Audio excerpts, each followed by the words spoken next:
Hey there, Russ here, and welcome back to the shop. Okay, the other day, a couple of days ago, I did a video about my home backup system, how I think I've decided I'm going to add a battery bank to my system. And I wanted to get into a little more detail about some of the things about that because of some of the comments they got, and it got me thinking about it. But also, the other thing I want to talk about here real quick is Ryobi batteries. I know, again? Well, actually, Bill brought it up, and AK was also talking about it, about taking Ryobi batteries and turning them into a larger 100 amp hour battery. In particular, is what Bill was talking about, and he was calculating 10 or 11 of them, 6 amp hour batteries. He could buy them cheaper than he can buy a 100 amp hour battery straight up, and that got me thinking. I've thought about that many times because 2.5 years ago, a 100 amp hour battery was at least $600, $700, $800. It was very expensive, and the tool batteries back then were probably cheap, much cheaper than buying a single 100 amp hour battery. But that has changed. You can buy a 100 amp hour battery now for about $330. So in some cases, or if you catch them on sale, yeah, tool batteries, you can parallel enough of them together to reach that equivalence of that 100 amp hour battery in watt hours. In fact, I have a Ryobi battery pack that I made that has capability of up to 4 batteries into it, and you can pull from it either at 18 volts, which is what they all have, or I can plug in another source on the unit and get 12 volts out of it.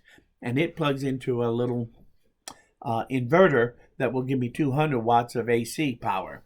So it's just a very basic unit. And if I put 4 9 amp hour batteries in it, that gives me a 650 or 680 watt hour of power out of that thing with just tool batteries. That's more than what the Jackery 500 does. And that you have to remember, if you're going to gang a bunch of them together, especially like going to 100 amps, you're going to need a lot of wiring, a lot of plug-ins, and there's a lot of places for something to go wrong down the road when you got that many connections just for these batteries. So I don't think it's practical to use those batteries, especially if your motivation is just to save money.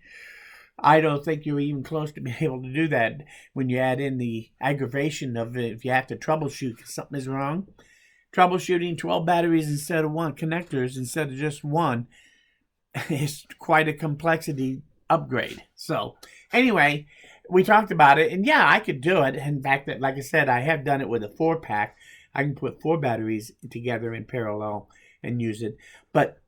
And one of the advantages of the tool batteries is they have a high discharge rate. I think they go to 2 or 2.5 C rating. I've done that with the Ryobis anyway. I've pulled them at over 10 amps. So I think that you can actually pull some pretty good power if you need a strong discharge rate to run something that is eating a lot of power just from tool batteries, if you get enough of them put together in a pack.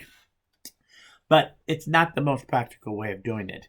And the biggest drawback is that you can't charge them in parallel. So that means you're going to have to unplug them and put them in a charger to charge them up rather than in that battery pack. So in a pinch, having them all ganged up to be able to use that power, yeah. But to replace a 100 amp hour battery with 10 or 11 tool batteries, I don't think that would be near as practical as it sounds, even though it would be neat. Like I said, I kind of went that direction for a while, and that one that I've been working on off and on for probably 4 years. And I like the way it's set up right now. It really is nice.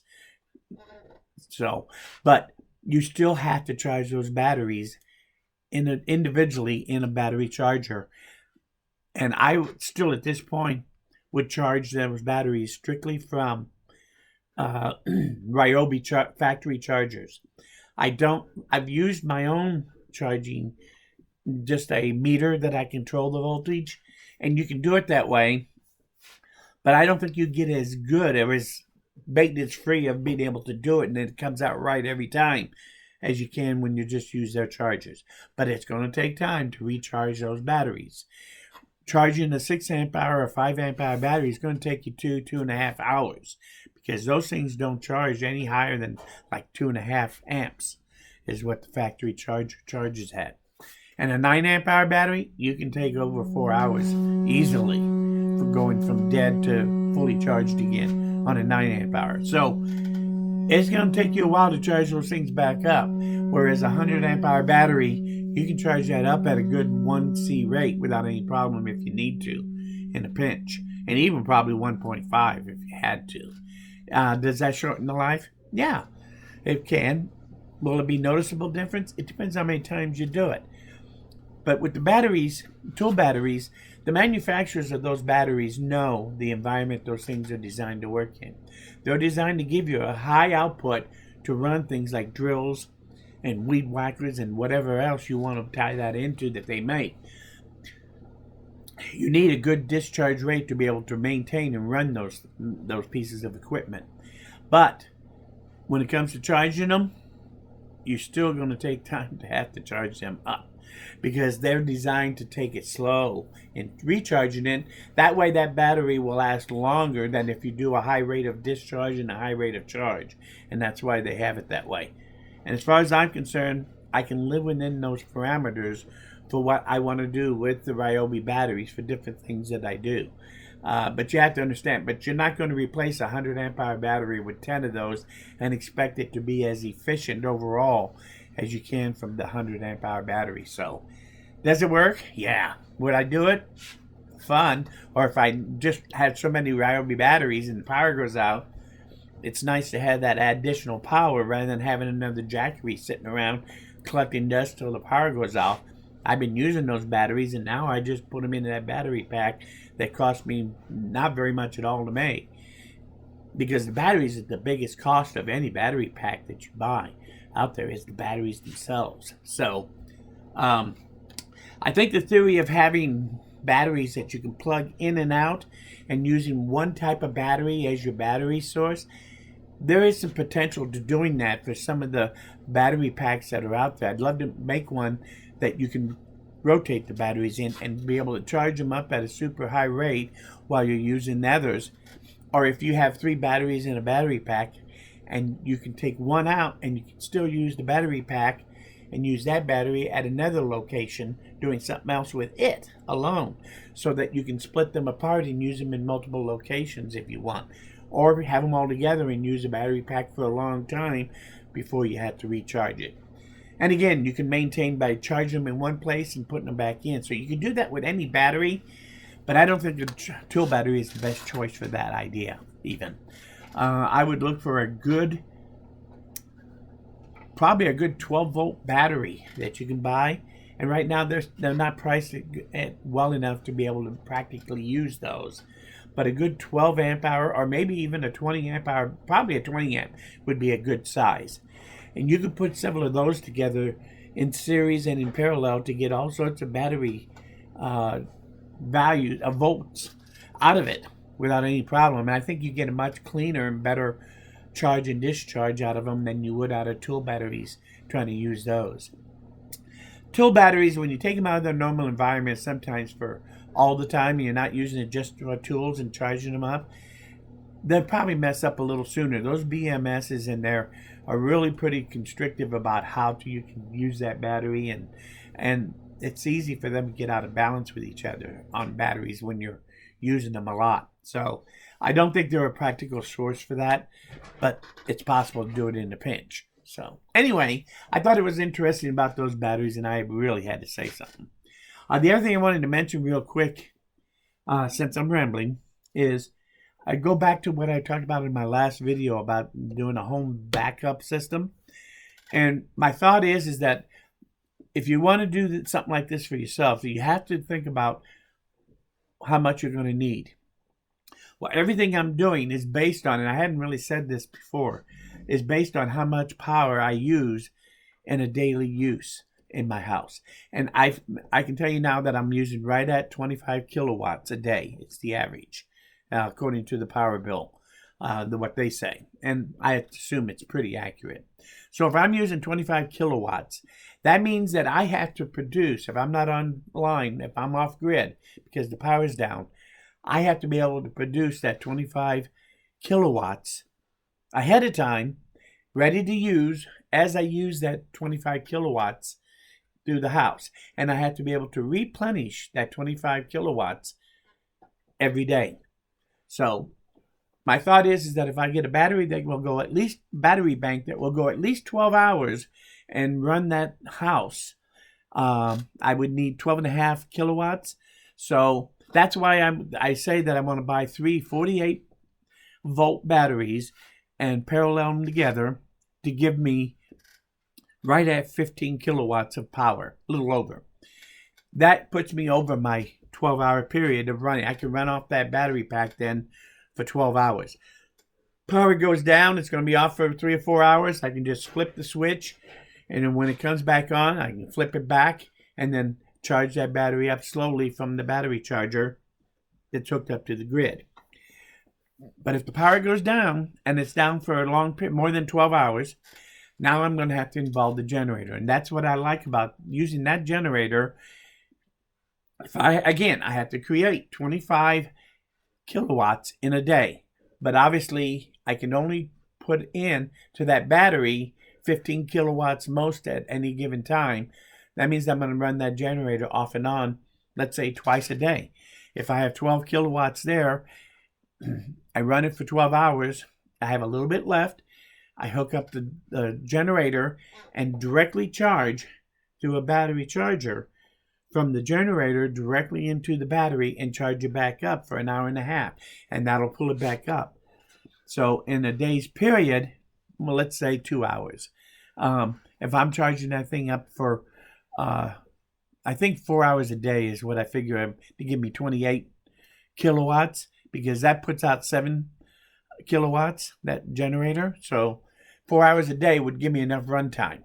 And that is 2 gallons of gas. At a half hour a day on gasoline, that means that cost-wise, if I lose my power, instead of costing me in propane $200, $300, $400 to run it for a week, I'm running that thing for $8 a day on gasoline, if you think about it. So over 7 days, that's $56,